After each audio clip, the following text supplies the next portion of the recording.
life in 3 dimensions got me bent and got me twisted. I know I done said a lot, but I should probably stop pretending. I don't really hold the key and I can't really push a button. I just step up to the mic and try my very best to bust it, but I ran out of breath. It's tight in my chest, my feet just might fail. I can't stand the pressure. What's going on, everyone? Welcome back to Racially Speaking, where we have real and honest conversations about race as it's viewed through the lenses of faith, family, and vocation. As always, I'm your host, David Phipps, and of course, I'm joined by my newly established co-host, John-Mark Walker. What's up, everybody? What's going on, man? How you doing? I'm doing all right. Washington changed their football team name. I saw that. Now, Yeah. what? I heard a bunch of different possibilities. I think I know, but what was the outcome? The Commanders. Commanders. So Washington, Commanders. Okay. So how do you feel? It's curious. I feel good. I'm an on and off Washington football fan, and I don't know. I feel good about the name. I'm glad it changed from the racist one that they had before, and that Native American trope that was our mascot. And so I'm glad. I just hope that they don't have a commander trope to replace the Native American trope. Right. That would look like. I don't know where it could go, but that's where my mind goes. I was like, man, couldn't they have gone a little farther from the danger zone? But I don't know what a commander is. I haven't looked into the history of the word commander or anything like that. But right. I mean, I'm ignorant to a lot of the culture. Yeah. I mean, I heard at one point red wolves, red tails, all these different things. And even then I was like, they could, I don't know. It kind of felt like a lose-lose in all fairness, but Commanders, interesting. I heard that it was going to be the Admirals for a while, which I would only think about the minor league hockey team I grew up watching in the 757. Right. Which I would have been about that. That could have been cool. Washington. Yeah, is it just the Washington Commanders? That's it? I think so. I think it's the Washington Commanders. Yeah. Okay. So anyone that follows me or knows me well, I'm not a football fan, especially not NFL for a good amount of reasons. That could be a whole nother segment. But I recently just shed I have been a Redskins fan for a lot of my life up until probably around college. But I was cleaning out my closet and I was like, man, you know what? The time is now. If I'm going to ever get rid of this, I haven't worn it in 15 years. I shed my last Redskins jersey, passed off to a buddy of mine. The only thing that was painful, it was a Sean Taylor jersey, R.I.P. And I loved that dude. I mean, loved that dude. So that was it was bittersweet, but I was like, this feels right. I'm not going to wear this at this point anymore. So felt like that is one that you could have kept, but I also appreciate you. Yeah. You cleared it out. Yeah. Honestly, I hung on to it probably because of the name for a while, Sean Taylor. But I switched from Washington football hats, the old mascot, to just the W, the Nats W. Not really a baseball fan. Right. I'm probably more of a baseball fan than I am an NBA fan, sadly. I'd rather be a bigger NBA fan than a Nats fan. But, repping where I'm from, the W. Not that I'm from Washington. If I met anyone actually from D.C., then I would say I'm from the suburbs. But, to the rest of the world, I'm from that area. So I wear the W. I also wear the Wizards hat. So, yeah. Well, in some other jobs I do this often, I usually ask for a high and low since I saw you last. But I want to start positive because I think we are going to get into some deeper topics that might take not a negative turn, but maybe not such an upbeat turn. So right. Give me a high from like the last week or so. Yeah, a high. Well, I'm going to share this publicly. This is weird. I'm a Nintendo fan. I've said that before. A new Pokemon game came out. I heard. And I'm loving it. I'm enjoying it. It's a new twist on the old classics, and so I've been enjoying playing that. Okay. And exploring different Pokemon and how they evolve and battling. It's like glorified magical dog fighting. Nice. I've been enjoying it. Yeah. Nice. That's a high. Yeah. I should have gone first because I'm kind of going to just destroy yours, but I was just at Disney World with the family. So, that was kind of mean. But yeah, we just got back from down. A little bit. We just got back from there.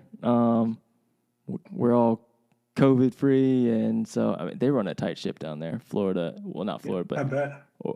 Disney World is on another level. So that was a high. It was just a great place to check out. Nice little magical bubble to just enjoy. Took the kids down there. So yeah, Fun. Good weather. We had a great time. It was cold, man. Was it? I was in a sweatshirt the whole time. 60 degrees? No, it was cold? Man. We would get up because we were like rope droppers, like early morning. It was upper 40s. I was like, "What's going on?" So wow, that is cold. Anyway, I've never heard the term rope droppers. That's cool. Yeah, well, That's Caitlin, my wife, Disney. she'll tell you all about it. She's her dream pivot career-wise would be to be a Disney planner influencer. Did you know that there's people that do that in Florida? I did. Season passes will routinely go to Disney and then share secrets. I mean, it's a whole thing. Like the best strategical way to go about the park and stuff. And so she's cool. pretty much that, except she doesn't get paid and she does it for our family. Yeah, that's awesome. Okay. Already. She regularly checks how long lines are to the rides, even now. She probably did that today, I'll be dead honest. Even when you're not there, yeah. She checks those lines. Yeah. That's awesome. Yeah. That's awesome. Absolutely. All right, well, this is a great segue, one of the strangest segues, but like I mentioned, just got back from Disney World, was in Florida, and emphasis on, kind of the bubble with where we're headed, but bubble of just magical positivity, and it was just a great time. There's some other things I want to get to on this episode that we'll get to that involve the state of Florida as well. We're going to get into, not into it so much, but some buzzwords, and I just want to set us up before we head into the conversation. John-Mark, we've been talking, and we felt like it'd just be a good time to dive into some of the intersections of Happy Black History Month, by the way. So we got Black History Month. Thanks. As this is coming out. Just came off. It's true. MLK Day. It's also Groundhog Day. Happy Groundhog Day. I know my kids are talking about too. MLK Day, Black History Month. Oh man, you threw me off now. And the increased discussion on what is known as CRT, critical race theory. So there's a lot there, a lot to unpack, but we wanted to kind of talk about the intersectionality of those things. It's a big word, but I think that would just something that's going to be helpful for ourselves and our listeners. On top of that, we are joined by, I think, two-time guest and good friend of ours all the way from Atlanta. We zoomed her in for tonight. Alethea Lamberson. What's up, y'all? Thank you so much for coming in. It's always good to be on the pod, especially got a new person here with John-Mark, so I'm even more excited. But yeah, I always enjoy getting to connect with you, David, now with John-Mark, and we got a fun conversation ahead. Yeah. So always fun conversation, especially when you're here. I learned so much about sports. And I'm so glad. Do you follow the NFL? I followed it enough to know what's going on. Okay. So the Washington football team, I did see that. Now the Commanders, that was interesting. Similarly, how I felt about Cleveland baseball team changing their name to the Guardians. I thought, wow, y'all put a lot of money into that research, and that's what you landed on. Okay. But, kind of what you were saying, John-Mark, about Commanders and like, is this like going to have a negative connotation? I'm like, that's pretty on brand for the NFL, though. Seeing as how they're getting sued by Brian Flores right now for that too.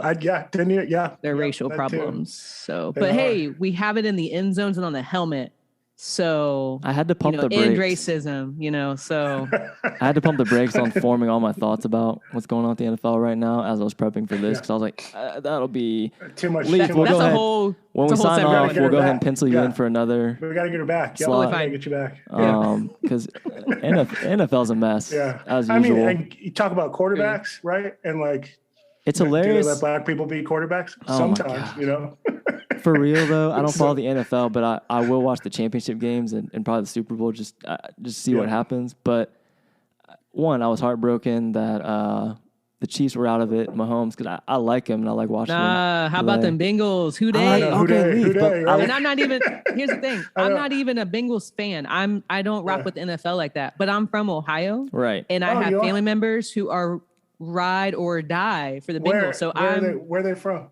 They're from all over. I mean, it's either Browns or the Bengals. You know, I'm an Ohio State fan, and they were basically like the pro team for me growing up because the actual pro teams were not good. But people, I got one of my brothers. He was wearing his like throwback cutoff underneath his shirt for the game on Sunday. So I just have to say, Who dey?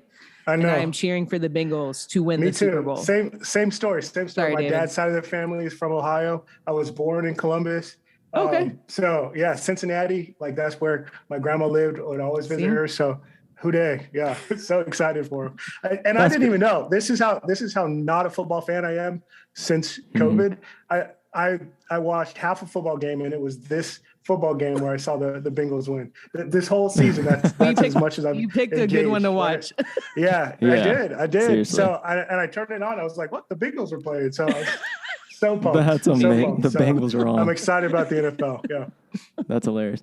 No, I mean, and also, I don't have a dog in the fight like whatsoever. I just, especially with everything going on, I won't lie. I really was rooting for, once Brady went down, I was like, all right, it really is lobbed up for Mahomes to take this over. He got, like last year happened, he won the year before that.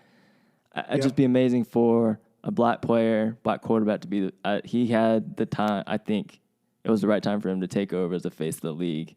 I just think that would have been He still will. fantastic. He still will. Yeah, He choked. No, he still will. Oh my gosh, he choked so bad. No, he didn't choke. The Bengals turned it on. That overtime.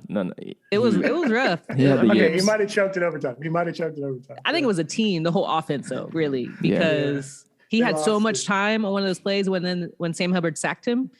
He had so much time, so it was like. Yeah. And they lost it at home too. They lost it at home. So exciting. Yeah. Tough out here. But who dey? All right. We're losing our non-sports fans. I'm sorry. Yeah. Sorry, listeners. Sorry. That's not what we're here for. Another time. Had to lighten it up a little bit, Yeah. All right, like I said, we want to dive into some of the intersectionality of some of the stuff going on with critical race theory, education, some of the new laws being passed in different states. Talk about Dr. Martin Luther King, and just how kind of all this is at play right now. It's, I think, hard to jump into because it's hard to even know where to start. But I say, let's get this out of the way a little bit. I know we were talking before we hit record a little bit, but so CRT, for those of you who don't know, stands for critical race theory. It's a very academic term. Academic thing, I think is it from the 80s? I'm pretty sure. 70s, 80s. 80s. Yeah. I know Kimberly Crenshaw is credited with coining it at first, and there's a handful of other people that contributed to that, I believe. We are not experts, listeners. Not that you didn't know that already, but we don't claim to be either. We think it's important to talk about, from maybe a layman's point of view, what we should be thinking about this. And I think you guys were coming at this with the lenses of 99.9% of people aren't experts either and don't know what they're talking about. People don't know what critical race theory actually is. We're not going to clear that up right now. We're going to come at it with what we know about it, and even more specifically what people are saying about it, because it is having impact on people of color and on our country. And so that's important here to talk about. So critical race theory, guys, like we said, I don't have a definition. Some kind of spark notes that I would start off with and jump in is, in my opinion, based on the readings I've done about most of it, is it's a theory that's not actually taught in secondary education. It's sometimes taught at the higher education level, but is the term being used to just cover all of racism and all of history that involves any type of teaching about racism. Like if you bring up something that has to do with racism, that's critical race theory, and you're a critical race theorist. And the things I've noticed it talks about or focuses on, it sounds like, are the systemic issues that our country is kind of founded on and still obviously suffers from. And that in and of itself is not what majority culture, white people in power like to hear, and are many of which are doing all they can to push back on that. All right, fill in what maybe some Spartan Note versions you guys have for the listeners. Yeah, I think that was well said. I would encourage doing your own research since we're not diving into it. I would encourage looking up. There's a book called Critical Race Theory: An Introduction that I found to be helpful in just explaining what it is. And even in looking it up myself, there are critical race theorists, scholars who aren't completely in agreement on all things. So like other theories, there's not just one stance on it. That's probably even going too much into it. So yeah, I would just say look into it. And then the other thing, I think Derek Bell, I think people refer to him as the what would you say? He's not the founder. He didn't coin the phrase, but a lot of critical race theory is based off of some of his teaching. So I would look into his person, read his books, and form your own opinion, right? I really encourage people to form their own opinion. Go to the source. I found some of his writings, especially he likes to write in a lot of parables, to be helpful. So I'd say form your own opinions. There's one parable in particular called The Space Traders, and a friend of mine has a podcast named The Space Traders that I also recommend, and he just breaks down Derek Bell's parables and explains some of the background of critical race theory. So look for that, The Space Trader. Rayshawn Graves is his name. But yeah, I would look up that podcast, listen to what he has to say about who Derek Bell is. I'm a fan of going to the sources of things rather than hearing from secondhand, thirdhand people who have already formed an opinion and will either positively or negatively affect your view on something. So yeah, so look up those resources and learn for yourself. Awesome. Yeah, I'll have to look that up. Yeah, man, that's I feel like I don't have too much to add. But John-Mark, even as you were saying, like, do your own work, here's some resources, form an opinion for yourself. Part of the problem, and what's ironic, is we're talking about critical race theory for people to think critically. We aren't, the time we're living in currently, people don't know how to do that because they hear second and third hand, or they read one article and formed an entire summary of a theory that was written years and years and years ago. And it's like, boom, that's what it is. And you can't sway me otherwise or convince me otherwise. And so that part, it's critical. You have to critically think. The theory is challenging people to think critically about race, the social construct of race, and the way that race is embedded in legal systems and in institutions. And so systemic, to your point earlier, David. And so that's the part where, do your own work. Like, Google's a fascinating search engine, y'all. Like, hop on Google, type it in, read legit articles, not some offhand thing. So do that part of the work too. But it requires you to think critically and even to form your own opinion, not, well, my friend who thinks this told me this about it, and now I believe that too. There's nothing critical about that. So I actually don't like talking about critical race theory or CRT because, one, I didn't hear about it until when it surfaced, whatever, in 2020 or 2021. It's like, wait, what is this? Like, why is this resurfacing? It's not being taught in schools. What do you guys mean? Like, I don't understand that. Yeah. And so I'm not going to be swayed into this firestorm of, I did some research, I understand it, I know it's not being taught, and I'm not going to get in an argument with anyone about it, because that is not where I'm going to spend my time and energy. I'm not. It is wasted to do that. And so I think just even a general addressing of it is really good, and challenging people. If you won't do the work yourself, then we're not going to have for me, I can't have a conversation with you if you don't want to do the work yourself, because it's not even really going to be a fruitful conversation, in my opinion. So I would say, do the work, y'all. Look up, right. I think that's well said. Yeah. Yeah.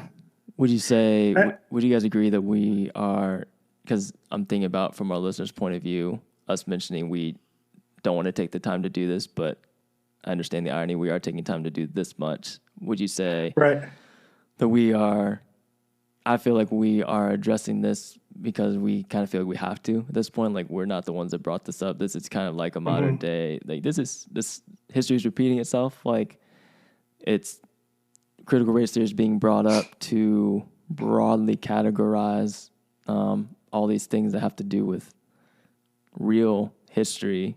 And, you know, we're in the midst of this, you know, kind of racially tense reckoning. And history, like I said, is repeating itself. Over the years, many activists were, you know, labeled other things, you know, Marxists, socialists, all, you know, these different things. So Abolitionists, communists. I've been called communists. that. Yeah. You have?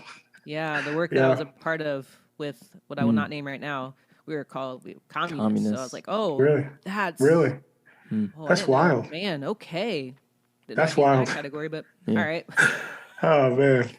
Wow. Yeah.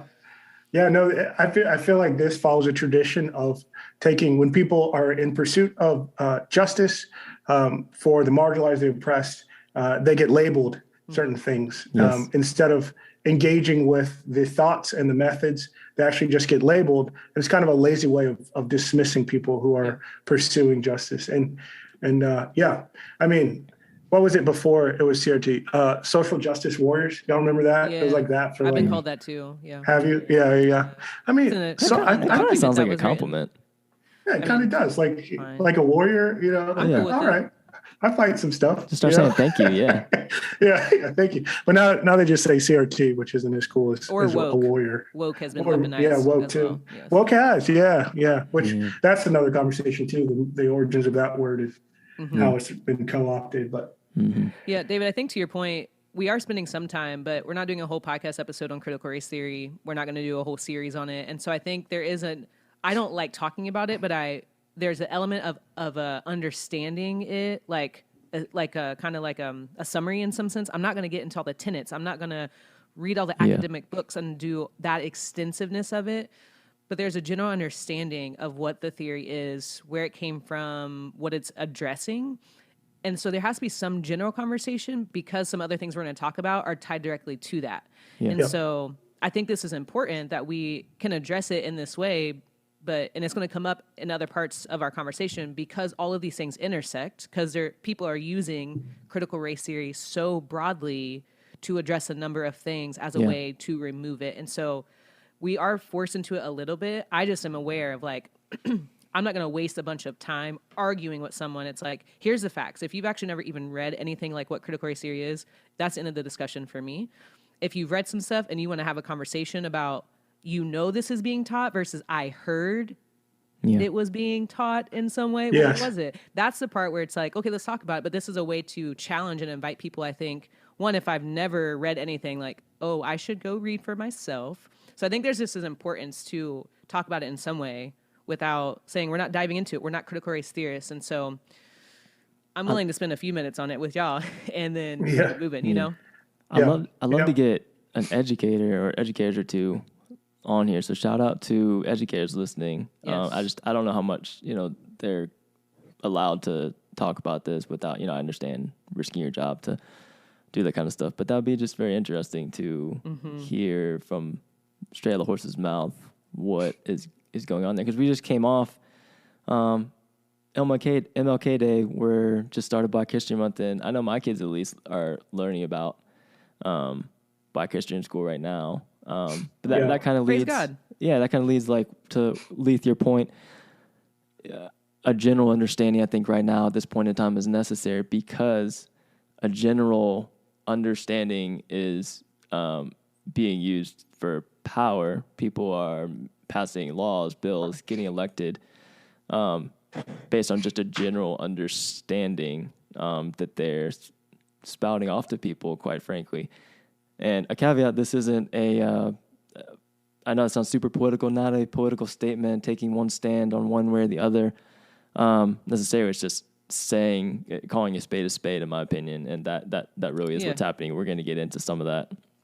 John-Mark, I don't know if you want to jump in here. Some of your findings you've kind of detailed a few of the things that have happened in a handful of states recently. Would you want to run through that for a hot second? Sure. Yeah, sure. Yeah. So I think kind of what we want to talk about is how we should approach history, right? Because that's kind of where the tension is.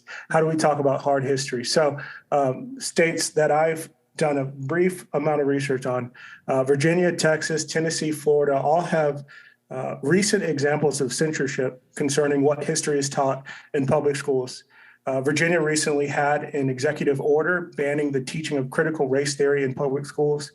Texas and Tennessee both have had school boards or local governments ban books that teach about topics like civil rights movement and racism. Zora Neale Hurston books have been canceled. The Bluest Eye and Beloved both were challenged and I think taken off in one case, at least I read about. And even books that teach about the Holocaust, which is shocking to me because even Germany teaches that history, right?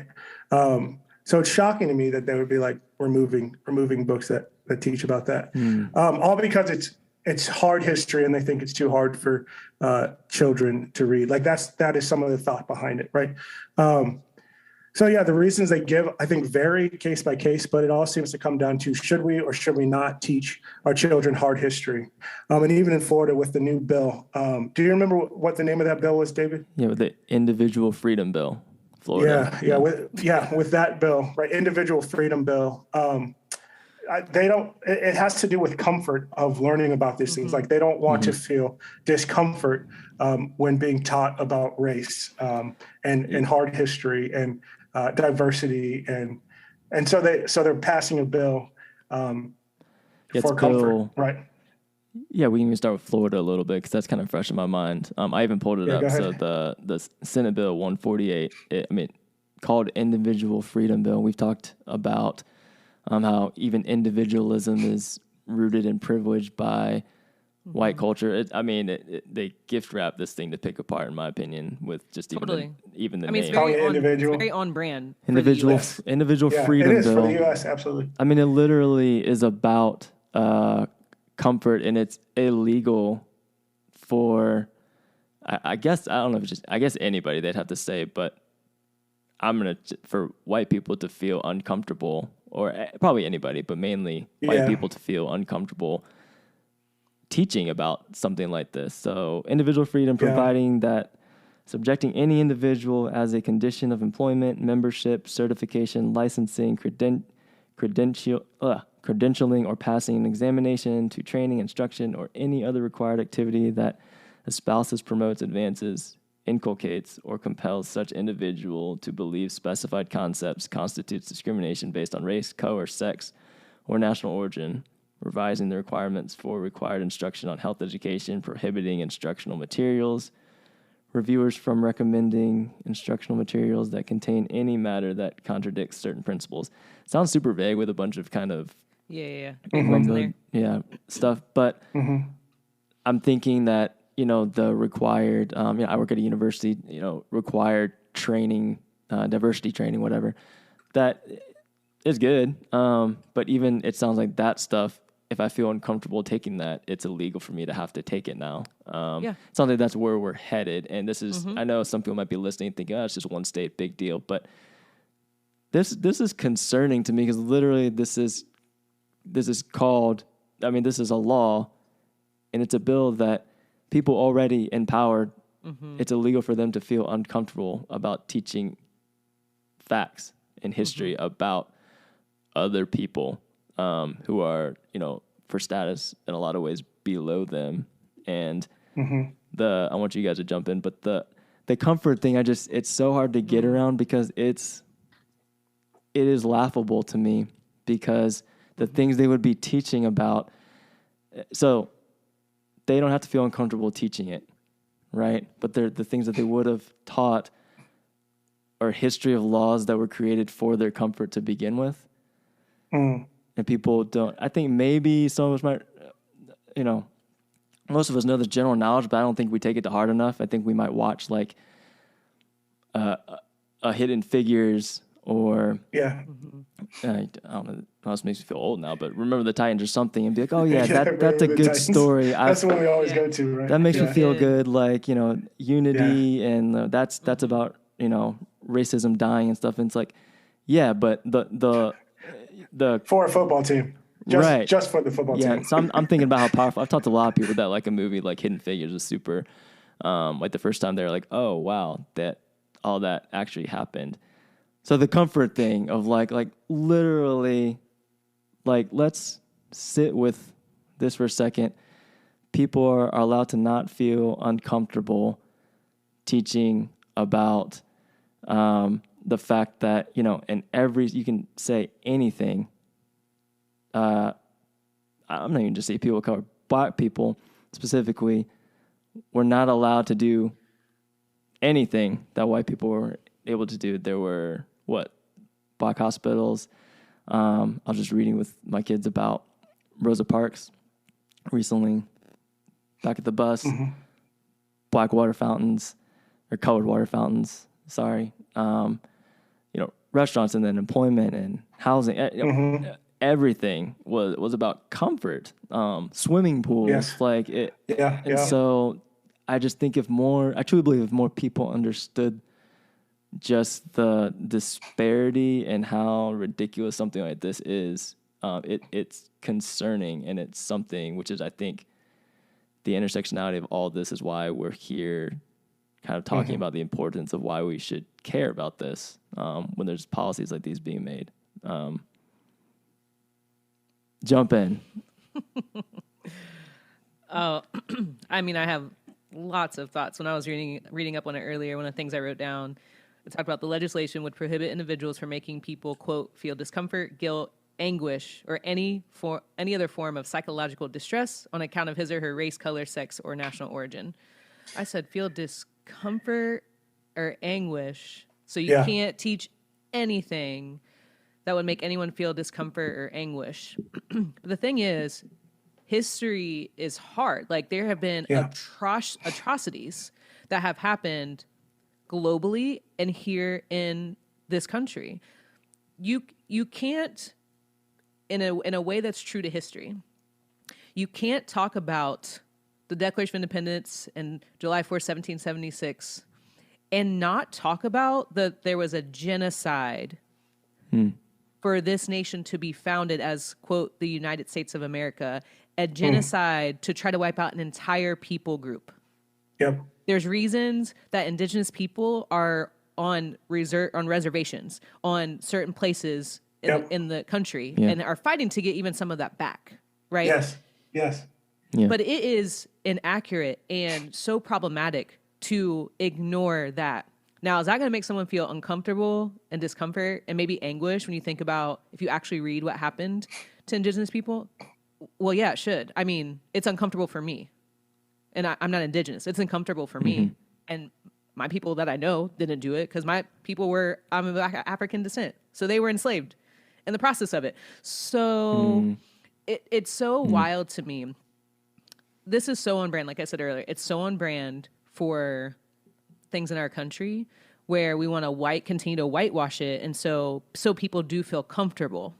I'm going to give an example. This has nothing to do with Florida, but I think it ties to what's happening in Florida. So a couple of years ago, I was the only person of color on an all-white team, a national team. There were about 20 of us on the team. It was my first meetings after I joined this team. And I was already a little uncomfortable. I'm like a Black woman entering this space. I'm on a learning curve because I'm in this new national role. And it's the third day of the meetings. And we're sitting around like in a U shape. And one of my friends, white woman who I was good friends with, we had worked together. She shared a story very like tearfully and painfully about being with some family members, and a comment was made negatively about Black people and slavery, and so dehumanizing. And so she's sharing this example. I'm sitting in the room. She's sharing this example, and I'm like disgusted and so mad, and also like, and she didn't say anything. Like to her family, she didn't say anything. Yeah, I know she knows better, right? And we're friends. I know she thought of me. I know she thought of other Black people she's friends with, right? And she addressed that. She said, I didn't say anything, and I thought of just the sin in that moment to not address the sin, and then what that did, how that would sin against my Black friends. And so she's looking at me and like just confessing this. And so we're having like a moment, but there's all these other white people in the room. And so she is feeling the weight of it. I'm crying because it's really hard. And what I experienced in the response in that room was the comfort. It was, oh, I'm so glad you shared that story because now I know when I mess up, like, it's okay.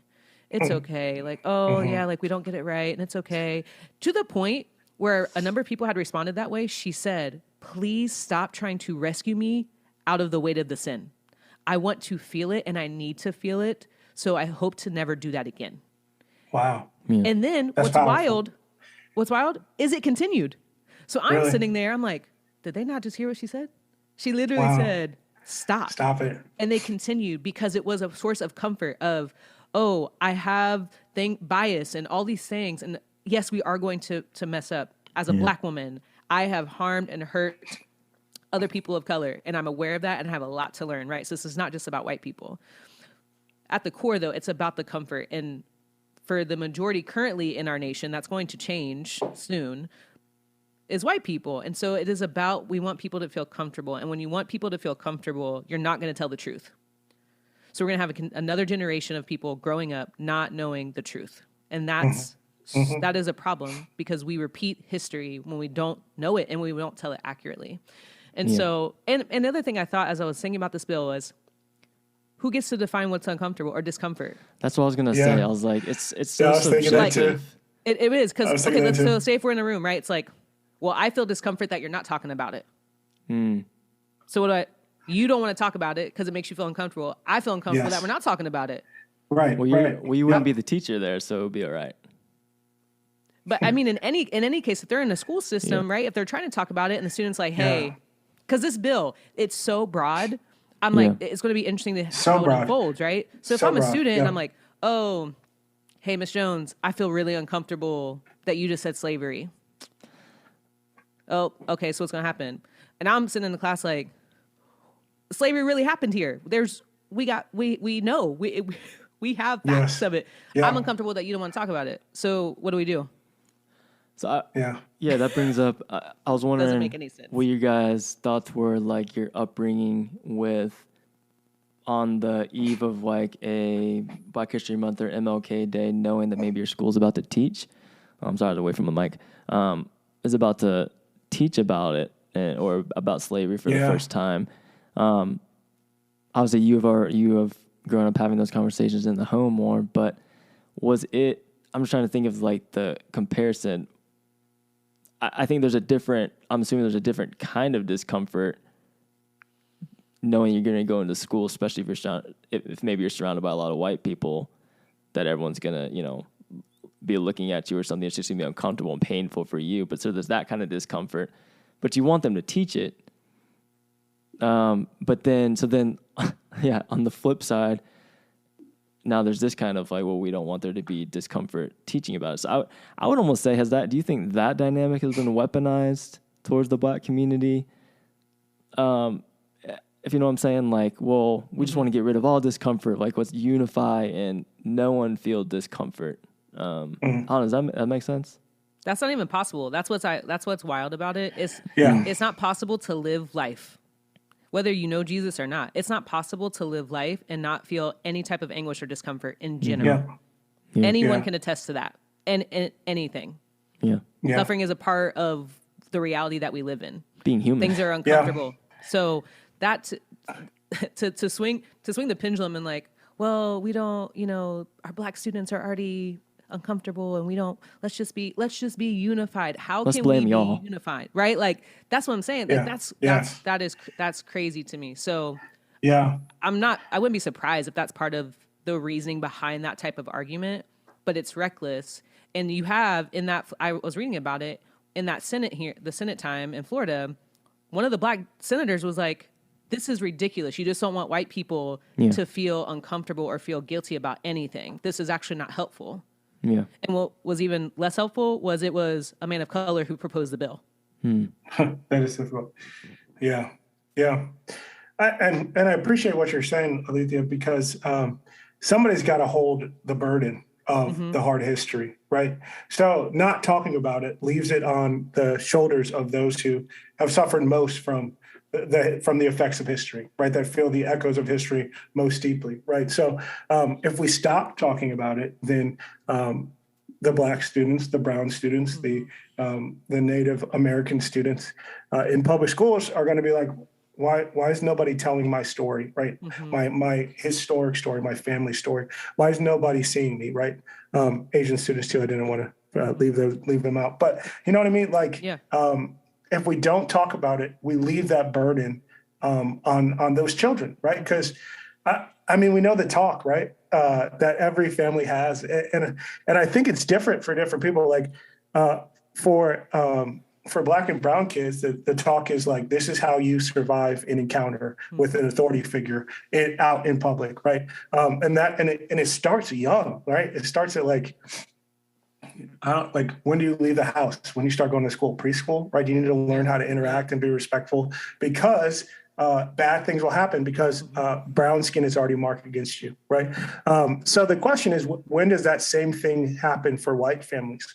When do white families first start to talk about race and the hard history and why? Like, what's the motivation for that? Is it for care? Is it? I don't know what else it would be for care, for honoring those who are different, learning how to care for people who are different. That's the only motivation that I think will stick for unless you have a brown person in your family. I don't know why else you would want to talk about it. So, yeah, even with that though, it's part of for white people needing to talk about that in their families, absolutely. But then I think about the history that's been passed down though, right? And so part of what is perpetuated is, especially I've lived in Atlanta for almost 6 years now. Atlanta is like, it's kind of, there's a lot of problems here and race is very strongly still present. Let me be clear on that. But when I tell people, I'm like, I live in Atlanta, I don't really claim Georgia because Georgia's reckless. Okay. Yeah. We have a whole governor who like stole an election. Anyways. So I say I'm from Atlanta, right? But being in the South, so I'm like learning some stuff about here. I've gotten to visit some places. And the history that is passed down, as I'm leaving Georgia, I was back in September, I was headed up to Nashville for an event. And were you driving or flying? I was driving with another Black friend, but past a Confederate flag, right? And it's like, so, okay, right? So this is even in that. So it's about the what are we saying with history, right? That's the part where we, even teaching it in the school, where it's like, there's a way, a white teacher, you don't understand what it means to be Black or Asian or Latino. You don't understand it, but there's still a way that you can teach the history accurately in a way that is honoring, and it's going to be messy and it's hard, right? So it's part of it is a education for our educators who need that, but it's also for the parents. It's what's funny about reading some of this stuff is parents are getting to approve in certain states and in certain districts. They're getting to see the material. In Indiana, a bill was just passed in their Senate or House, one of them, that teachers have to have their lessons plans in before the school year starts so parents can review it. It's crazy. And then they can say, oh, you can't teach that, and you can't teach that thing. You can't talk about this. You got to replace that. Like, I think parents, I'm not a parent, so y'all can speak to that. I think parents, like, it's helpful, like, what are your kids learning about? But to have, you're not you're not a teacher though, right? And so there is this wild takeover, but at the core of it, it's we want to protect. We want to protect what we've known. Think about desegregation, Brown v. Board. Sorry, I'm on a little bit of a soapbox right now, right? But it coming to discomfort. So in Tennessee, in one of the districts, they challenged an autobiography of Ruby Bridges because the summary was from parents, it'll make all the white kids feel bad. We don't want them knowing what and we don't want them to know that. So that was a summary. Yeah, that was a summary. Wow. So if we go back to that time and we talk about comfort, so white parents didn't want their children to be in schools with Black children. So what did they do? They fled and started private schools, which still exist today. Yeah. So white flight, that's a very real thing, I'm not making it up. That actually happened after Brown v. Board went through and it started getting actually applied. Which that's a whole nother conversation on desegregation and integration, right? And the problems with some of that because it wasn't done well. But that right there is, again, it's like we want to protect what we've known because it's comfortable. And when we just want to be comfortable, we are not going to grow. We're not actually going to be able to be unified. Yeah. We're not going to know how to love people who are not like us. Yeah. And we're seeing the fruit of that present day in our country. Yeah. The history that's been passed down now is playing out in 2022 because it hasn't been taught accurately or taught at all. Right. And so we're still reaping the very rotten fruit of that to an extreme now to say, well, let's just remove it. Yeah. Yeah. So we can protect what we've known. So we can protect this idealism of this nation because our founding fathers were so great. Let's fight hard to protect it. It's just all, like we've been saying, interconnected. And to me, I think you have to see that. I think the crux, which is what we've kind of pulled out of this, is the comfort thing. Mm-hmm. It's just a basic word that is so serious right now. This isn't just, it's already serious enough.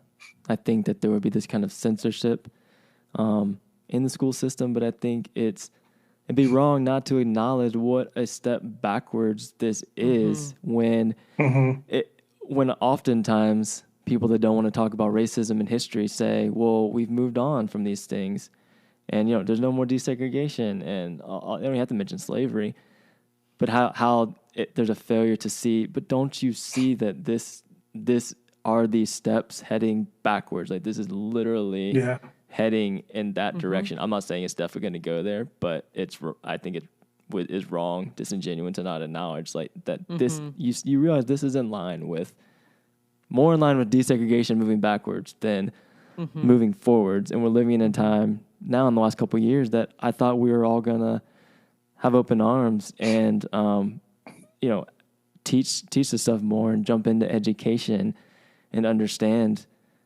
our history more truthfully. And I think even the word, I'd love to hear from you guys, comfort and shielding people, especially white people in power, from discomfort.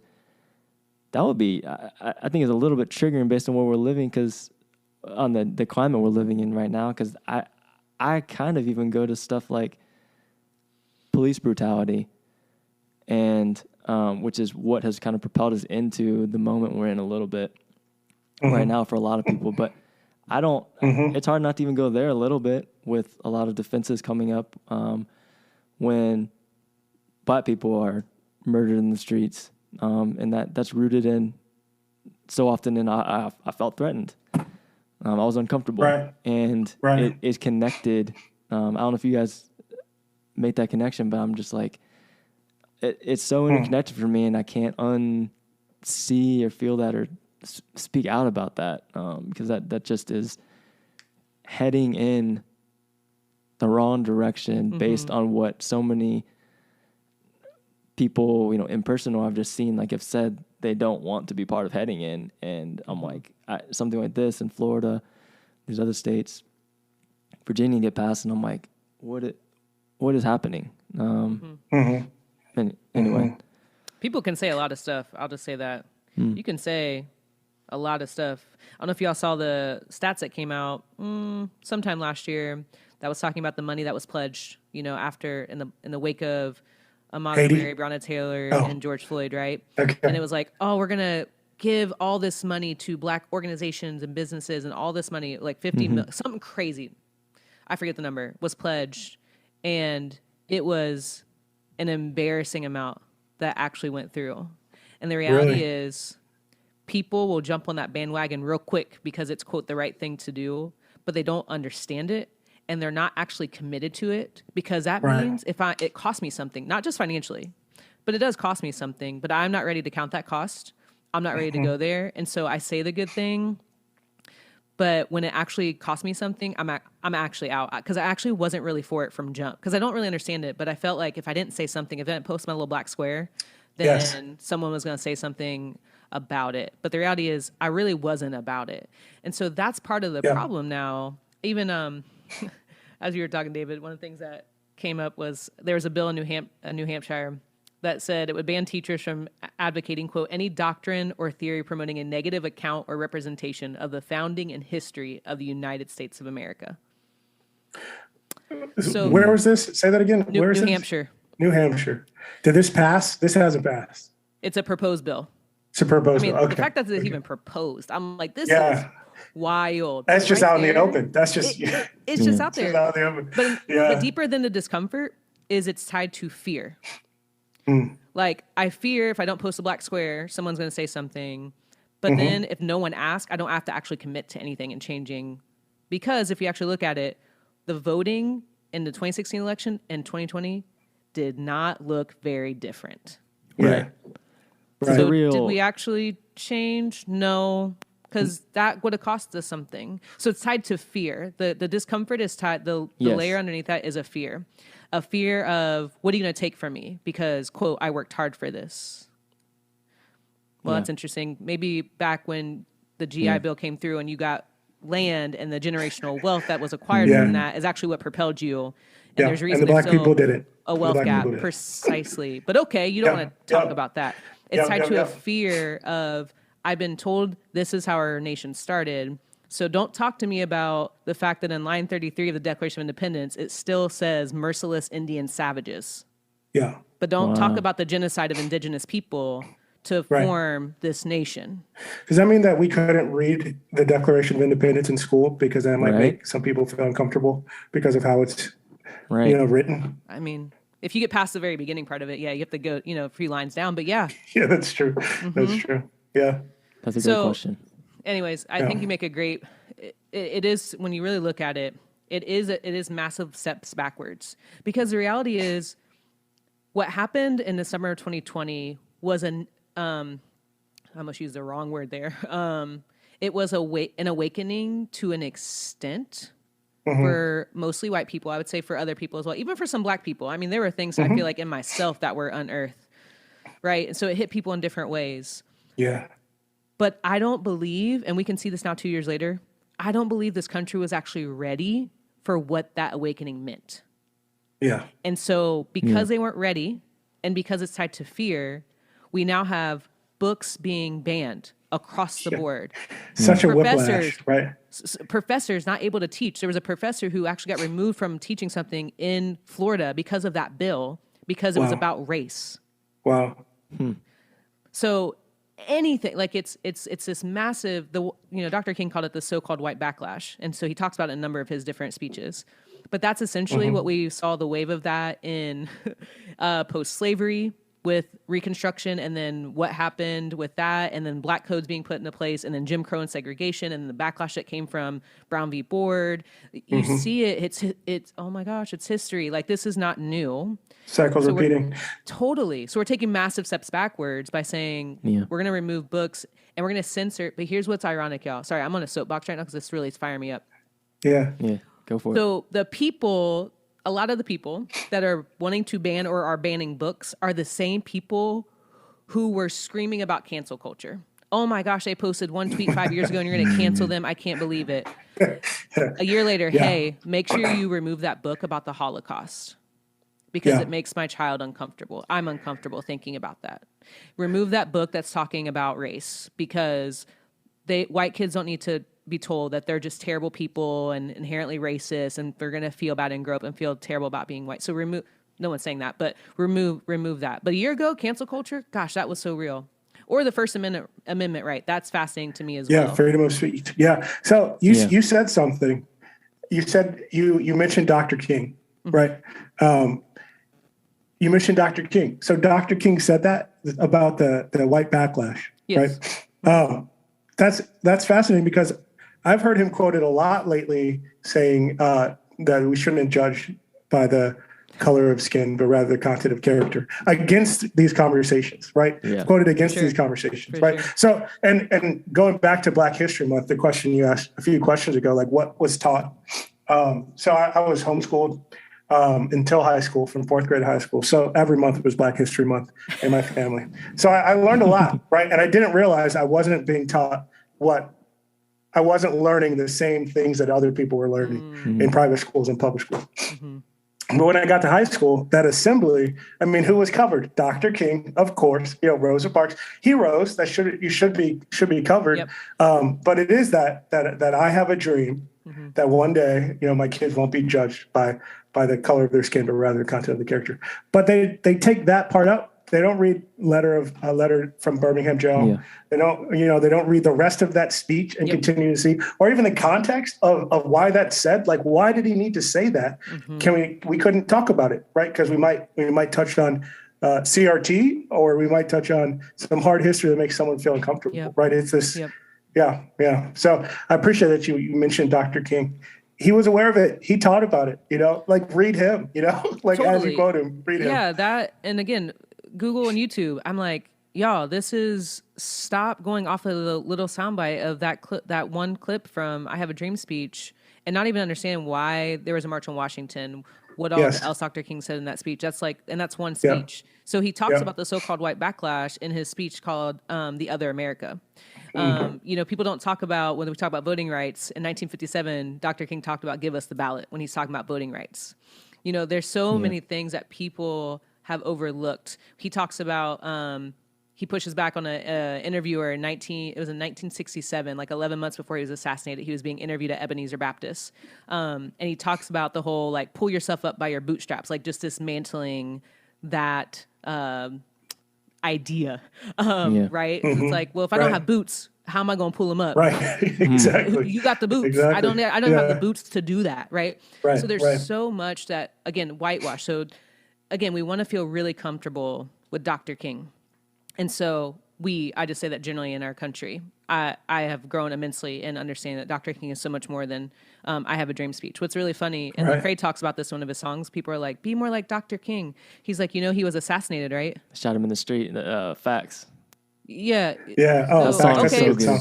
So good. So let me, that's who you want me to, I want to be like that, but you're telling me to do that in a way that you have deemed Dr. King to be this really small thing when he was assassinated. Yeah. He was one of the most hated men in America. Hated. FBI was tapping his home, trying to set him up.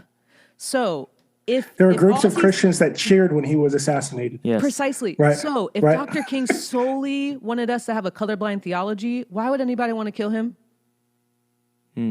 Why would his home be tapped by the FBI and on the FBI's most hated list? Why? Yeah. If that's all he did, why? Governor, make it make sense. Yeah. Bring it full circle. I believe you can YouTube it. Yeah, Governor DeSantis, the Florida governor. Lord have mercy. In talking about this bill in his speech, did the thing we just said. Used that quote. Like, essentially said, Dr. King would have, hated or would have been pro this bill because he hated the thought of, I don't know if he said discomfort, but he used that quote of his vision was for, unity and us all to hold hands and, kumbaya. Sing kumbaya pretty much. Dr. King rolled in his grave when DeSantis said that. Weeks ago, he literally did this. Just YouTube it, look it up, and he uses that just to essentially get this passed and get support. So that's still happening. It's not a thing of the past. And I pulled up a quote. But that makes people feel comfortable. That's what it is. That's what it boils down to, right? So if I have to engage the whole of Dr. King, I'm going to be uncomfortable. Uncomfortable. My understanding of Dr. King is a colorblind theology. Yeah. That's it. That's what's taught. That's what I learned in school. So I went to public school. I'm from Ohio, public school K through 12. Okay. And I was thinking about, when did I learn about racism and what history was taught? And it simply was Harriet Tubman and the Underground Railroad. We didn't say nothing else about any history of slavery except she just freed some slaves. Okay. Yeah. Underground Railroad. Yeah. And it went through Ohio. So we pride ourselves on that. So, what's wild? Sidebar is they actually in Ohio to this day, they reenact that. So when we talk about not understanding how problematic an unjust history is, when you actually bring students to reenact what it's like being chased by someone, being a quote slave, and that's wild. Why? And they do it at night. So this is part of what's problematic about not actually understanding history. So anyways, sidebar. So Harriet Tubman, the Underground Railroad, Dr. King gave a speech about not judging his kids by the color of their skin. And then Rosa Parks said, I'm not getting up. And so the buses come with the buses. That is what I learned K through 12 in Ohio. It wasn't until well into my 20s where I had my own awakening, where someone started to actually teach me things. It was in January of 2016 when I learned about native boarding schools and the fact that line 33 of the Declaration of Independence says that. I was 20, let's see, I'm about to be 35. So whatever that was, 5-6 years ago. So I was 29. I was almost 30. And that's when I learned about that. That's wild to me. There's so much I learned late in my 20s because the education I got was so whitewashed, left out so many things. And so I had to come to this reckoning of like, man, Dr. King said more than that. Oh, Dr. King was assassinated. Okay. Oh, Dr. King talked about the three evils of militarism, poverty, and racism. Ooh, we don't want to talk about that. When he started talking about poverty, that's when they went after him. It was that poverty that united people together. They didn't like that. And he went to Chicago and talked about it, and people didn't like it. Or the Vietnam War. Ooh. Yeah. Oh, they didn't like that. People didn't like that. So let's not even talk about that. But wow, for me, it was like, Dr. King, like this man was brilliant. And also the way he engaged and talked about these things, no wonder he was killed. No wonder his house was bombed. Yeah. Because he was trying to secure voting rights for Black people in the South because they were illegally being discriminated against and not allowed to vote because of things like literary tests. So no wonder. Okay. So that, wow, I had to reckon with that and be like, I have so much more to learn. I've read Letter from Birmingham Jail. Oh, why did he write it? We don't talk about that. Yeah. Because clergymen said, hey, your cause is good, but chill. Tone it down, yeah. Chill. I'm sorry. Black folks is being lynched and water hosed and bitten by German shepherds in the street. So we should be patient. Yeah, saying, you're telling us to chill be out. patient. Well, you know what? That sounds familiar today. Yes. Hey. Black folks in white institutions. I'm going to go there. I'm not going to name anything, but I'm going to go there. Hey. I understand. I get it. We need to be more diverse, but can you just not be so intense? I get it. Okay, you're right. Please just not be so intense. Don't say it like that. Don't say it like that because it's just uncomfortable and, well, that's interesting. Yep. You want me to tell you what my experience was like walking in a room with a bunch of white staff and then being told, try to lead, and then saying, hey, it's okay if they don't, where they are, it's just fine. We're not even going to engage it. But we need you to not be so intense and not look so mad. Yeah. That's rough. Okay. So Dr. King said that back in like early 60s, and it's 2022, and that same sentiment is still playing out because, again, what I said at the beginning of this little soapbox was this country was not ready and is not ready for the real conversations and actual change. There's pockets of it, right? Like we're seeing it in pockets, but the fear mongering that's going around, the bills that are being passed, we're banning books now across the board. That is evident of we are not ready and we're not trying to change. And we're going to fight like hell to protect what we've always known. Yeah. Because it makes us feel really good. Yeah. Man. Yeah, Leith. That was a lot. That was good. Kind of feel strongly about this stuff. There's this, I feel like there's this need for maturity in these conversations. When we look at how history is taught, how hard history is taught, how we consider teaching it to our children, the youngest children, up through high school, young adults, and then considering how history has been taught, we make heroes out of men, right? And then if someone says something against what they've done or what they've stood for, then it's like, oh, you're saying they're all bad, right? So there's the good bad split where it's like either they are perfect humans who did no wrong, and we just honor them with everything we have and make idols to them, or they're villains and they're terrible and we have to throw them out. And the same, I feel like this is playing out with the content of these books too. It's like I guarantee you these books aren't saying that all people who are racist are bad, right? It's not saying all white people are bad, right? So it takes some maturity and some adults should have that to help navigate their children through understanding. This isn't saying that you're bad, right? This action of these people were bad, and the repercussions of that we can do something about. But it's not you. Like you're not condemned because of this, right? It takes a nuanced view of history. Or it could be you, and what are you going to do with it? Maturity, like what you're saying. Exactly.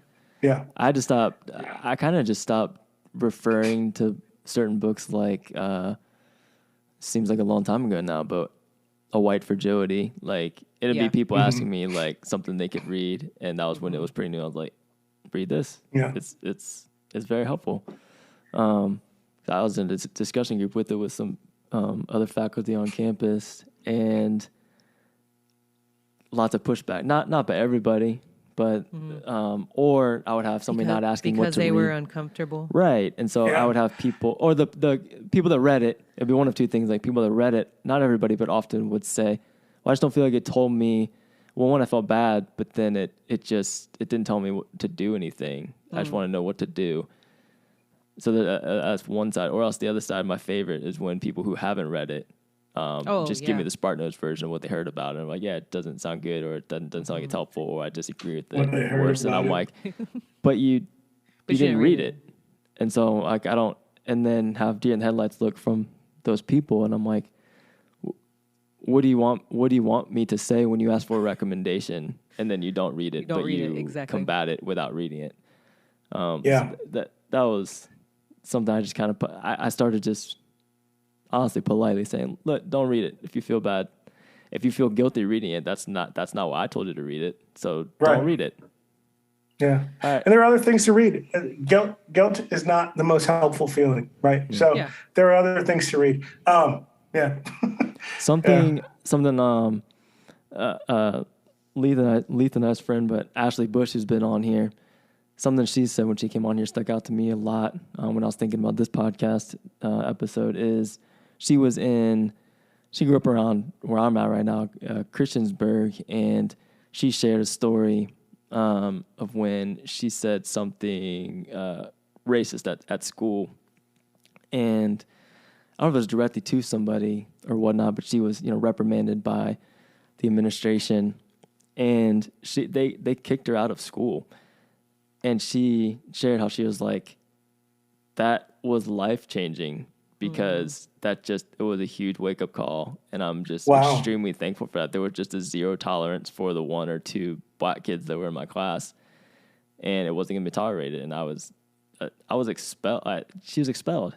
And she was like, that was one of the best things that ever happened. I was thinking about that when you shared maturity, John-Mark, because I'm sure she didn't feel like that necessarily right then, but we talked about that for a while because I was like, wow, like, one, I was super surprised, but two, I was like, wow, like, the flip side is so much more common of like, okay, let's sweep this under the rug, or let's talk about this, you didn't really mean it, or just, handful of things that would be brought up. And how just detrimental that way of going about it is. And it intersects because then I just think about how those instances are taken so often, and how nowadays something like that would be almost fall under the umbrella sometimes of cancel culture. Like, we can't mess up now. What are we going to do? And so I don't know that. Maturity, it's interesting to me that we came in with all these big words we're going to discuss, and we're discussing comfort and maturity. Because it's because it's real, right? So, I know I'm a guest on here, but I actually have a question for y'all because I'm not a parent. Yes. I'm an auntie through and through. I love being an auntie so much. I have my nephew's picture on my lock screen and my home screen on my phone. So like, I'm obsessed with this kid. Okay. Love being an auntie, lots of nieces and nephews. So, but I'm not a parent. Okay. So there's opportunities for me as an aunt to engage. And when I say that, like, it's my friends' kids. So I have friends who are white, and so I'm hanging out with their kids and having conversations. And so there's an opportunity for me to influence and share and be honest and engage, right? But I'm not raising them. And so I'm curious for both of y'all, like, because we brought up parenting, right? Like, we have engaged things as adults. And so, but it's like, but what did we learn as kids, and what do we have to reckon with now? And then for y'all, you're parenting, right? And you're like, well, I don't want to repeat not talking about it.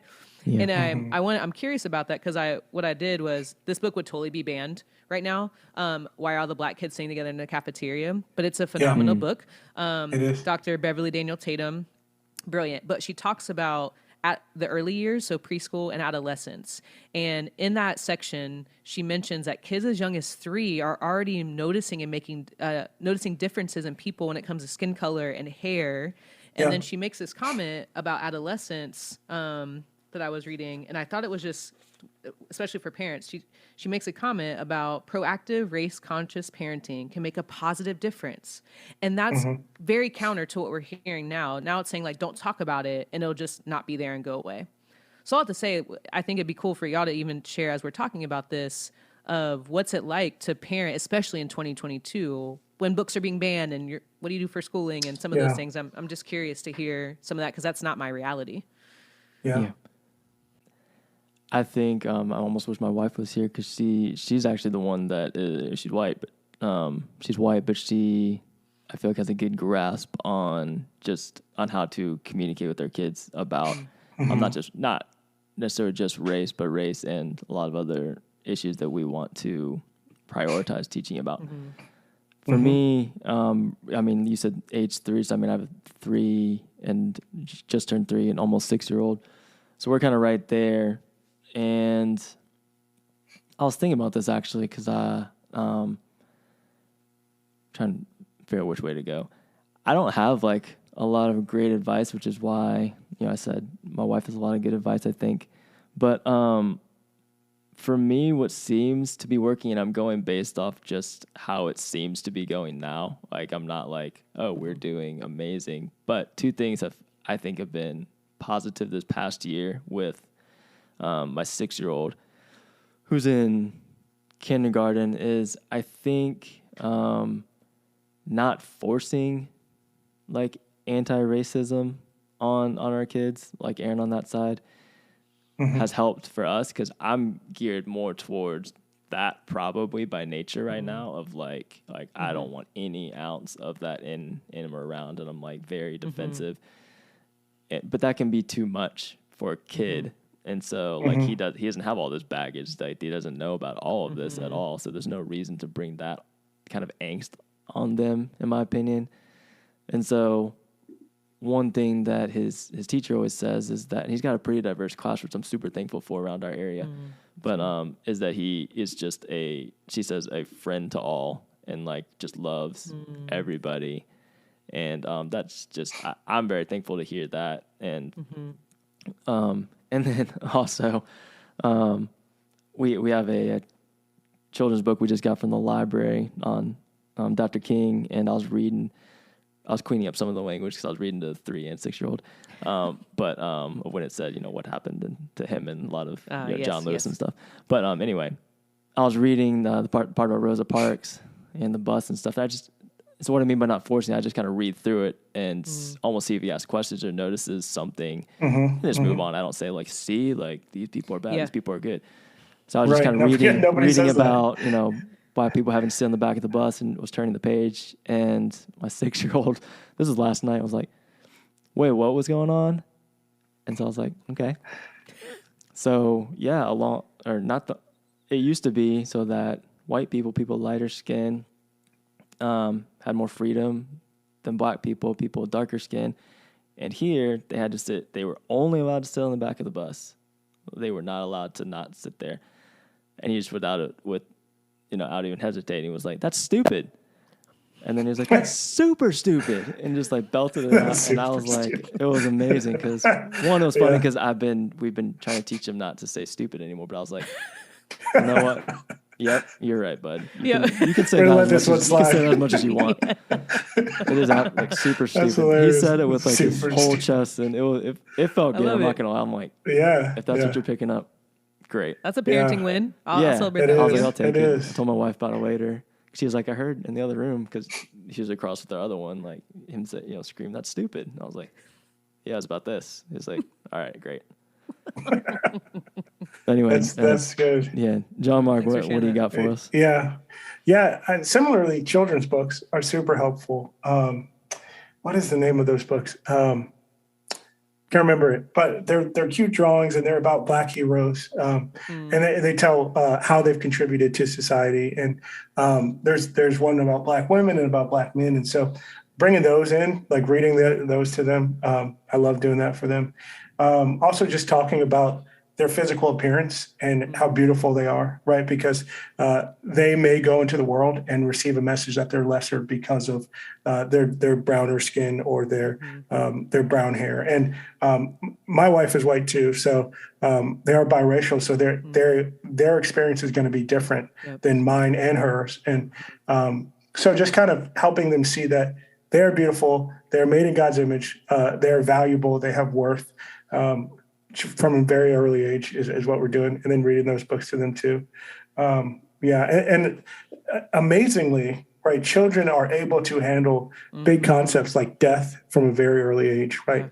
And like, it's hard to get more serious and have more hard truth than the finality of death, and just the fact that we all die, right? And so, so for my family, we have an older son who lived to be only 7 hours, right? So he died in infancy, and so my daughter has an older brother, and she's 4, and so we've been having these conversations about her brother, and her whole life, and so she processes bits at a time the hard history of our family, right? The personal hard history of our family. So similar to racial history, as she grows, we can talk about these things because children are able to process hard history. So, yeah. I thanks for sharing that. Again, I know I'm a guest on here, but I was curious what the approach has been and what it's been like. And I think it's important for people to hear that, especially today, right? Like how do we engage our kids? Like there's so much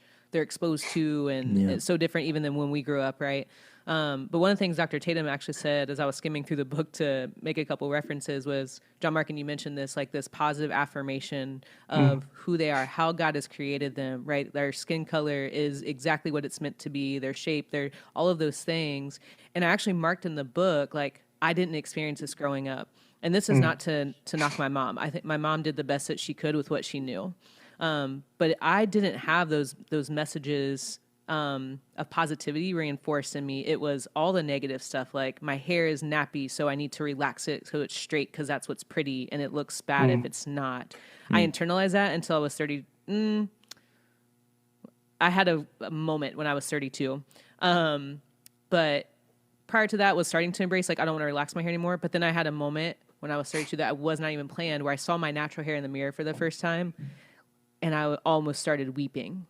Wow. But I never experienced that as a kid, because I don't think my mom knew how, like, she got a relaxer, she got her hair straightened. So that's what she knew, and that's what she taught me. And so I think about all the things. I had so many experiences with race growing up, and I never knew how to talk about it. I never knew how to talk about, in 3rd grade, when we moved for half the school year, I was the only black kid in the school, in elementary school. That's hard. And that's my first memory of, I'm different. And I don't know what to do with that. And I don't remember if I told my mom, like, because something was said, I remember vaguely at my locker, and that was my moment of like, oh, I'm the only black kid here. I don't know what that means. And I was in 3rd grade. I didn't have opportunity and space to talk about the racism that my friends and I experienced at other schools in our county, where KKK had been active before, and the N-words being tossed around left and right, and there's threats of shooting, and the N-word is keyed into our car with an ER, not an A. So, very blatant racism. And I didn't know what to do with any of that. Because I was raised by a single mother. My mom had no framework for that. It was simply ignore it, or it's not that bad. So I internalized all these things as an adult. And it wasn't until in my late 20s that I started to be like, how do I talk about this? Like, you're giving me language for my experience now. Oh my gosh, this makes my life has been shaped in so many ways, and I didn't even know it. And so I think about, and Dr. Tatum gives this example of, she's on workshops and she asks adults that, and there's all this fear to even answer because they're embarrassed, because they're like, I didn't talk about it. And now as an adult, and I have children, and now I have to figure out my own stuff while also trying to parent them in this world where this is still very prevalent. And so I just want to all I have to say, like, I appreciate y'all as parents, like, even engaging your children in this way and exposing them to things at an age appropriate. People can argue that, and there's a reason why there's children books, and you exactly, and you figure out what you can and can't say, right? Like, I think that's part of it. Is there are experts in talking to children about hard things. Like, people do that for a living. Exactly. We can learn from them. Exactly. So I just it is a failure to kids for us not to engage them early on, so that they can begin to try to make sense in what their brain can conceptually understand of the world that they're inhabiting, and as they continue to grow older, begin to continue to make sense of that. So as they become adults, they're like, oh, my parents have talked to me about this. Like, I got to figure out how to engage the world on my own now as an adult, but I have a good foundation for engaging these things. Man, that's so significant. I wonder how different my life would look had I had that, you know? Yeah. And that's not, again, to knock my mom at all. I have a lot of compassion and grace for her. And having me 18 and trying to figure out how to raise me without my dad present, you know? So, wow. Yeah. anyhow, thanks for answering the Well, guest yeah, question. thanks for sharing that too. Yeah, absolutely. Thanks, Leith. We might be too far in this to open up this can of worms, but just I come back to that often, of just the term liberating on journeys. Like your story, Leith, is, I share some similarities, but I know so many people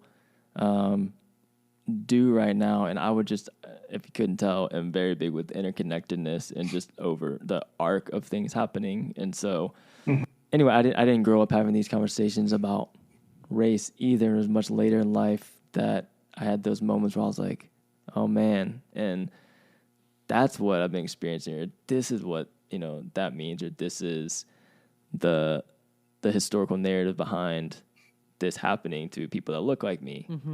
Well, and how just, there's interconnectedness between all people of color, but then it's also very separateness within that, just all these things. And we just said a lot of different things I think are just interconnected with, I think a lot of us are in that same boat of having that liberating feeling of just your hair moment, Leith, of just like, this is the first time I've experienced this on this level, and it's heavy. But I think that is, we can touch on that as also liberating for people of color, but because of power struggle that we've been talking about the whole time, that's where stuff gets turned on its head and weaponized. And I think that's stuff like cancel culture gets bred out of, honestly, of like, oh, it's literally, it's culture. That's the new cultural thing. People are starting to come up with these new things to explain their problems in life. And it's like, no, we're becoming informed and educated at a quick rate, and it's uncomfortable for the for majority culture, which was the foundation of how we got here. And so it's hard for me not to make those connections. Yeah. And then it's hard for me not to bring that stuff up when people say stuff, like leaving slavery in the past. It's like, well, this is I don't want to be, make anywhere close to any kind of false equivalency, but I've had conversations with people. It's like, you do know, like, these are problems stemming from, like, the problems we're dealing with now are stemming from all of that. Like, right. Even the very, like, nature and reality of so many people of color, especially I'd say in the Black community, having these later in life experiences like that has got to be rooted, I think y'all would agree, to slavery and getting deprived of education and spiritually and academically, and how those are still some of the same conversations we're literally having now, which is how we started, the beginning of the episode. That's where I can get on the soapbox too, because I'm like, I can't stand the false narratives, if you will. I'm all about having a conversation where there's gray area, but where there's not, I can't. I'm like, but this literally happened, or this literally didn't happen. There's not like a gray area here. Yeah. Like, what are we talking about? Anyway. Yeah. And it has massive impacts. I mean, the transatlantic slave trade and the domestic slave trade built the economy. Right. So right. You want to leave slavery in the past, but you don't want to leave the dollars, right? Well, right. The wealth carried through, right? So we got, and that's where maturity comes in. There it is. Yep. Good. America has done good things. America has done evil things. Yep. Right. So hold them in tension and hold them together. Exactly. Yeah. The nuance. I've grown a lot in that in the last few years. Right. Seeing the nuance, to being able to hold both, like, it's not a one or the other mutually exclusive. It's a both and, like, both are true. I think about, we think about our immigration, like crisis at the border, and so many U.S. people are so quick to demean people fleeing their countries because of war and gang violence and the economy. And I started wanting to ask people, do you know who caused part of the economic downfall in that country? It was the U.S. They're not ready for that conversation. Precisely. So we are dehumanizing people who are being told there's this American dream, and we're trying to better our family and get out of this evil place where so much evil is happening. Right. And you're going to dehumanize me and put me through a lengthy years-long process to even try to get into the country and become a citizen. Right. When you're actually part of the perpetrators that cause the reality that people are living in. But we don't want to talk about that because it messes with the notion that the U.S. is the greatest nation in the world. Mm-hmm. Yeah. But the U.S. has contributed. We need to talk about that too. Because then we can to say we can do some good. We need to own that. And then it's like, here's access, and we're going to provide this space for you because it's going to take so long to deal with the war and gangs and drugs, all of those things that are present. But man, we need to shift our money and our resources and actually do some good, not just keep bombing people or sending troops, like we just perpetuate the issues. But to that point, that takes a lot of maturity to talk about that. I experienced that in the sports space a lot when the whole thing with Kaepernick came up, right? Where he was kneeling and it was like, he's disrespecting the flag. And so I just called some people out and I said, hey, can we talk about Muhammad Ali? Y'all love to quote him, float like a butterfly, sing like a bee. Yeah. None of y'all ever talk about what he said about the Vietnam War. Yeah. How he was willing to go to jail and give he lost his title over lost that. Yeah. Yeah. Because he was like, I will not go to another country and kill people who look like me, first of all. Yes. Right. And then come back to a sending country brown people to fight brown people. He didn't want to do it. Come back to a country that says, oh, and by the way, you're a second-class citizen still. So still come back. Y'all don't want to talk about that. Y'all don't want to talk about Jackie Robinson. Y'all want to talk about him breaking the color barrier in baseball. That is a significant thing. Yeah. Okay? I'm not trying to minimize that. Y'all don't want to talk about what he said about the national anthem, though. Y'all don't want to talk about I don't even know either. People don't want to talk about that. I heard about it in his, I think it's in like a autobiography or one of his books before he died. But he talks about the national anthem and the flag in a way that is like very, I mean, he would be kneeling with Cap, right? And so but we don't, that's the maturity to say, oh man, that's uncomfortable. Please just let me stick to my Jackie Robinson broke the color barrier. That's all I want to talk about. Muhammad Ali was the greatest boxer of all time. That's all I want to talk about. Don't tell me, I don't want to talk about other stuff. Yeah. So I can piece them apart. So I can piece apart our country and say, we did a bunch of good stuff. We're the greatest nation in the world. We're also 30 trillion in debt. Mm-hmm. But we don't talk about that. That just happened yesterday. Treasury Department numbers came out. So it's just, it's the both and. We need to, but again, that requires a maturity. It requires an ability to critically think and hold things together and to say both are true. Yeah. So what do I do with that? Yeah. That's hard work. Yes. That's hard work. And a lot of people don't know what hard work in that way is and what it looks like. Again, because it comes back, it costs us something. Mm-hmm. It cost me something. And for the follower of Jesus, we didn't even get into this. It might mean the Lord might say, hey, now that you're aware of this, there's actually something I want you to do. I want you to give up. I want you to relocate. I want you to leave the burbs and I want you to move to the inner city. You've had this awakening, right? And you want to get to know people who are different. This is what I want you to do. Yeah. Mm-hmm. What? Like that cost me something. Man, okay. Yeah. So I have this privilege and I'm entering into a space that is, I don't understand at all and no one looks like me, but man, I can enter into that. Dr. Perkins talks about that in his book With Justice for All, Dr. John Perkins, about relocation. So anyways, that's a whole nother conversation, but it's to the point that like we've been talking about the maturity, the critical thinking, the ability to hold both, but we don't know how to do that because we've been told one thing and we want to stick to that narrative. Yeah. Because it feels good and makes us feel good about ourselves and the country we live in, and not to be able to say it's good and it's really crappy. Yeah. Yeah. Wow. So. It's a both and for sure. Yes. And I care so much about, I think, consistency with a lot of these conversations. So not perfection, even though that's even weaponized sometimes, sometimes as well. But an example, I might say I was at a conference recently where I was thinking, because I'm trying to think which way to explain it, but I came across somebody that had questions, and it was kind of along the lines of like the slavery's in the past argument type thing. And so that happened, and then at this very same conference, one of the big initiatives, and it's in one of the, this big main meeting, we're watching, a video, and it's a moving video. It's a great cause, but it's about overseas and helping fund this big initiative to get these black boys out of slavery.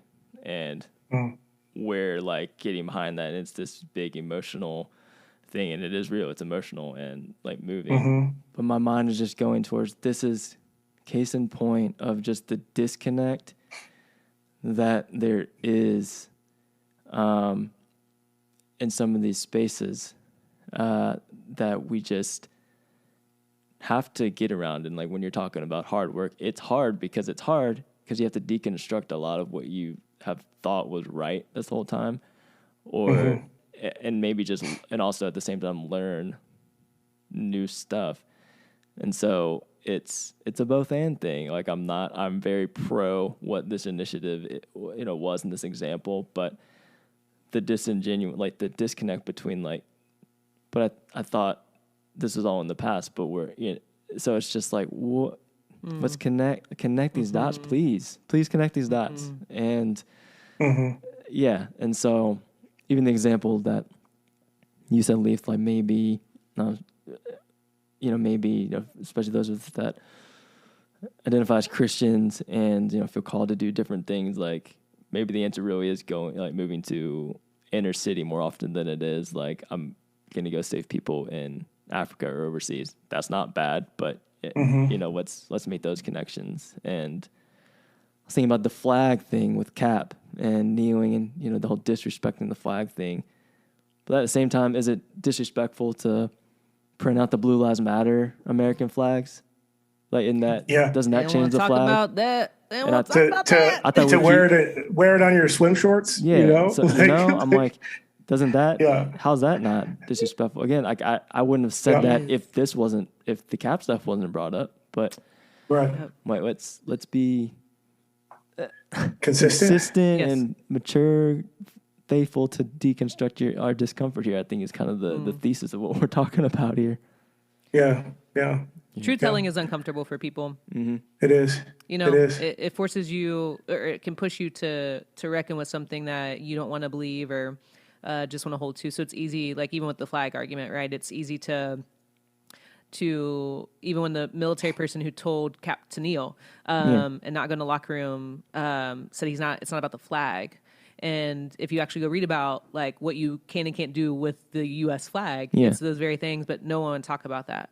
And so again, we pick what we want to confirm what we believe and already know, and we're gonna build something on top of that. And we don't have any space to even try to hear like actually there's more truth to this, because that actually dismantles this narrative that I've created and I'm sticking with. And so I'm going to ignore all of that. I'm going to ignore that you brought that up. I'm going to ignore that thing, or but this is in support of the police, so it's okay. Yeah.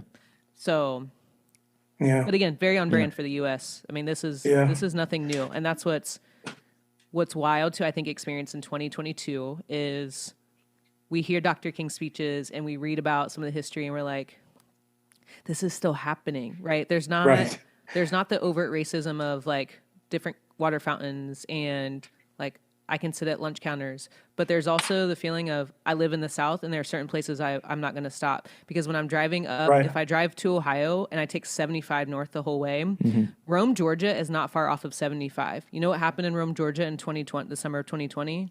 A KKK rally. Really? In Rome, Georgia in 2020. That's why I asked if you drove or you flew, because But I know it's more expensive, but it's safer, right? Yeah, to stop though. That's the thing, is like know where to stop. Right? Yeah, you got that green book. You got precisely you know the spots like to stop. Yeah. Sundown towns, like they're not what it was then, but it's actually it's still very present, right? And so that's the sad reality is we want to act like stuff is so far in the past without engaging the very present day and the implications of things like slavery and Jim Crow and segregation and blackface and like all of those things are still present. Housing discrimination is still present. We don't want to talk about it.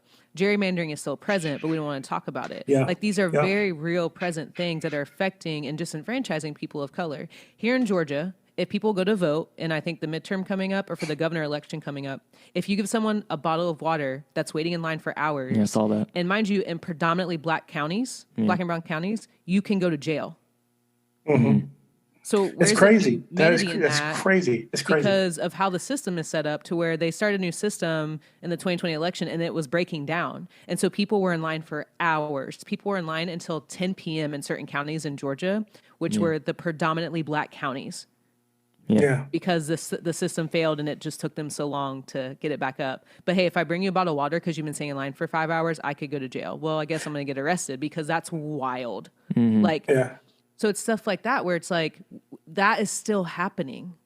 But we don't want to talk about it because, well, we had the Civil Rights Act was passed, you guys. Like, come on. The Voting Rights Act was passed. Like, see, like black people can vote. Right. Why are we tripping? Yeah. But we're going to close the locations where you can register to vote. Like in Alabama, they did this a few years ago. And so if you don't have a driver's license, you can't drive. And maybe if you don't have the bus fare to transportation to get to the place to register so you can vote, then you can't vote. And it's like, I don't know what to tell you. I guess you can't vote. But we're going to make it harder. But all the laws have passed, but we're still going to make it harder for you.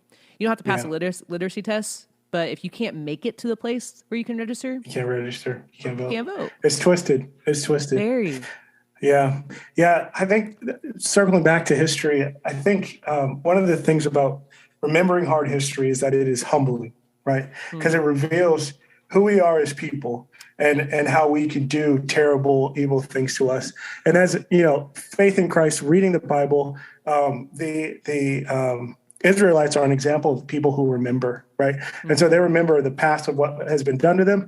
And the past, like you read the book of Judges, and it is not, like a shining picture of who they are. They forget over and over again and turn and dishonor God, right? And they choose to remember that as a part of worship and looking towards God. And I think especially for Christians in America, we should be able to handle how God views people, how he loves us, how he views us, right, as his children in Christ, and then not have our dignity and worth challenged when we read hard history that we may have benefited from more than other people, right? So we should be able to navigate those two realities of God's view of people and then what has happened in the past that we benefit from.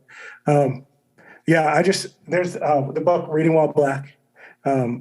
By Esau McCulley, recommended. That messed me up for everyone to read. Whew. Yeah, me too. I think I read it 4 times in the last year. Probably talk about it every time I get on this episode, right? This podcast. But it points to the significance of understanding history and connecting that to today, right? So, yeah. Fantastic book. It would be banned because because you're reading while black. So, it's like you're making one race better than the other by doing that. Yeah, we should come up with a banned book list. Just like all the books that we could possibly think of that would be banned. I could start it because I've experienced that. So have you? Yeah, in certain spaces in the last couple of years, books have been removed without people reading them. But were they books that highlighted slave owning Christians and what they taught, or were they? That's probably one of the books. I'm making a joke. They probably didn't ban those people, but anyway. Oh no, because they were great theologians. I see what you did there. Yeah. They didn't ban them. Yeah. Someone said, I forget, maybe it was last year before. It's particularly with people who say they follow Jesus, right? They would identify as Christians, and there are a lot of the proponents of saying slavery was 400 years ago. Why are we still talking about it? Like, leave that in the past, right? It doesn't matter. Yet we talk about the Bible, inspired of God, and Jesus who walked the earth how many thousands of years ago, and still say we have to know that. Like, that matters. Like, that history matters. So if the people who lived then and were impacted and changed and transformed and did some crazy stuff at the same time, and we saw that continue as the gospel then spread out from Jerusalem, right? And it went out to the world, and they engaged the Roman Empire, all these things. If that matters, how I live today, then why wouldn't the implications of a nation that was built off of free labor of people who were enslaved but weren't regarded as human? Yeah. I would say that the defense would be race isn't tackled in the Bible. Not my defense, but that would be the defense to play devil's advocate. Yep. But ethnocentrism is, right? Wow. So racism may not be, but its cousin is, and yeah. And ethnicity is as well. So that's what the actual translation for nations in Genesis and in Matthew and in Revelation. Oh my gosh, front to back. Wow. That's there. Yeah. Oh, and they were brown people too, who discriminated against each other. So there's that, because they didn't live in the U.S. Yeah. Where it's majority white is the Middle East. But okay, anyways. The comparison to me that's funny. It's not even really worth explaining typically, but is the same people that'll say we need to leave all that in the past, but then use the same argument to keep up monuments and Confederate flags. It's like, well, why are you so attached to that, though? We gotta celebrate our history. That's fascinating. Why do we have to celebrate? I thought we had to celebrate history. And so it's just... And that's cancel culture. You just want to cancel Robert E. Lee and all those people. Right. That's what y'all are doing. We're starting to sound like a broken record, but that's a peek into our mind, Yeah. The contradictions, it's the consistency and the contradictions. That's what is insane to me. Do people say it out loud? That's what's crazy to me. This dude on TikTok recently, this was about I do not want to get into this conversation, but I just want to use as a reference of the my body, my choice argument, right? And so it was my body, my choice to get vaccinated or not, but they were protesting abortion. So the guy interviews these people and he's like, oh, you feel, they're like, yeah. It's my body. I can choose to get vaccinated or not. And they're like, I think I saw that. What about the claim with this? Mm-hmm. Oh, well, and they were fumbling over their words because they've never been challenged that directly. I'm like, that right there is a prime example. You haven't done the work, so you've formed an opinion about something, and then it's contradicting itself in all of these other instances too. Leave up monuments of Confederate generals who wanted to secede from the Union so that slavery could remain, where they're profiting off of the labor of people they did not regard as human. Let's keep that up, but you want to take it down, that's cancel culture, but hey, ban the books that say Robert E. Lee was trash. Yeah, but they don't actually say that. Yeah. I mean, the books speak better than that. Yeah. You know what I mean? If it said that's that, how I wanted to say it, but yeah, right. But if it said that, then I'd be like, yeah, you have a case. But they don't say that. You know, they speak. Yeah. Thanks for clarifying that. That was a necessary clarification. So yeah. No, your that's point just how is I clear. Feel about it. Yeah. All right, Leith, thank you for joining us. This has been dope as always. Yes. I'm gonna keep taking you up on your open invitation to come on until you make it too big to come on here. Remember the small, the little people. Wow. In all seriousness, you talked about John-Mark. You always talk about Esau McCauley. I'll be transparent. Yeah. So he was my high school social studies teacher. He was. But anyway, we're not in contact or anything. I've DM'd him a couple times. I have an outgoing a DM that I've seen that he's seen that I just put out there on a whim. I was like, to get him to come on? Get him to come on. I'm sure he won't. He's too busy. But hey, shoot your shot. I'm here for it. Yeah, shoot your shot. It is out there. So PSA for anyone that has better context. So shout out NCS people who might have closer contact with him. I don't know. Tell him to read his DMs, or he's already read it. I'll chase him down. Yeah, I'll chase him down for us. Come on, and I just put it out there. I was like, if you ever I'll anytime, obviously. If he ever gets back to me. So anyway, Leith, I love it. That's awesome. We will. Literally, I can already think of the next 5 episodes we could do on stuff we've brought up on this episode. I know. That's true. It's so hard not to go into some of the NFL stuff right now, but I'm going to pump the brakes and save it. Yeah. Yep. Save it. It really is. Yeah. It is a whole episode. Truly. Yeah, that might be one of my recommendations. Yeah. It's a weird one, but there's a lot of football fans because I think most people like football. I don't, but follow what's going on with Coach Flores and the league. I'll just put that out there. That could be some work, almost homework to do. I mean, they got a lot of homework. Unpack, yeah. Critical race theory, understanding Yeah, it. that's true. All of history. A lot of book recommendations. Yeah. Do we want to end with about Dr. recommendations? Yeah, do we want to end with like a banned book list?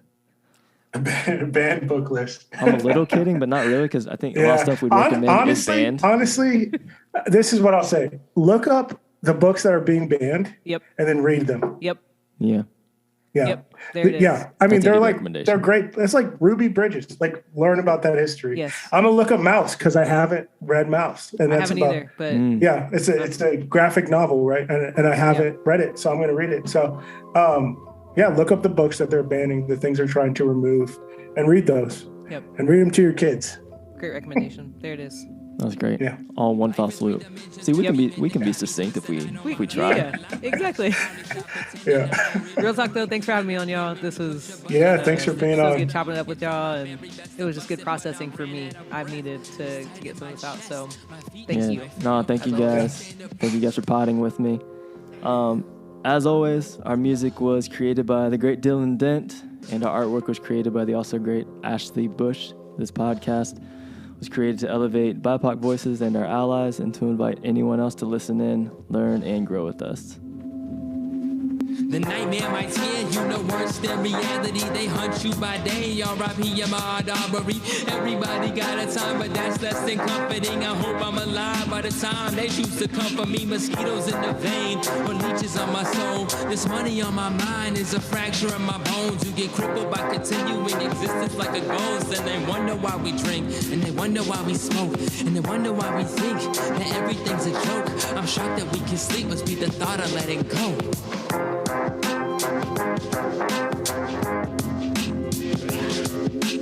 Now I lay me down to sleep, I'm better with the valley.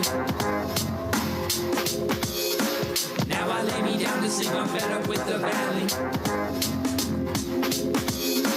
Now I lay me down to sleep, I'm better with the valley.